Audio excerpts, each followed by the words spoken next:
Joe is an excellent presenter.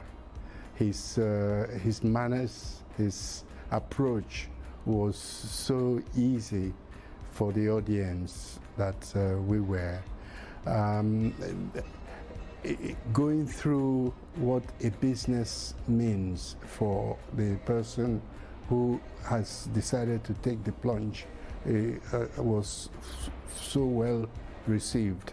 The examples he gave were excellent.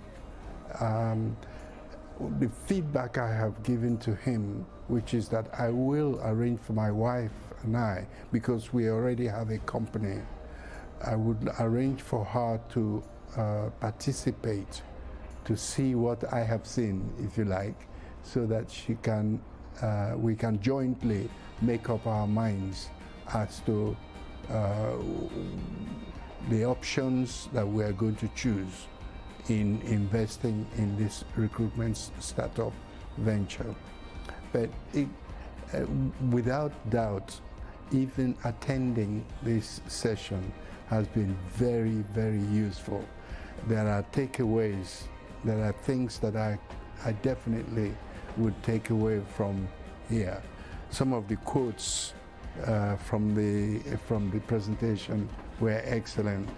One that stands out is the one that says, if you don't build your dream, someone else will hire you to build theirs. Now, that is so stark. It hits you, and I don't want to build anybody else's dream. I want to build my own dreams.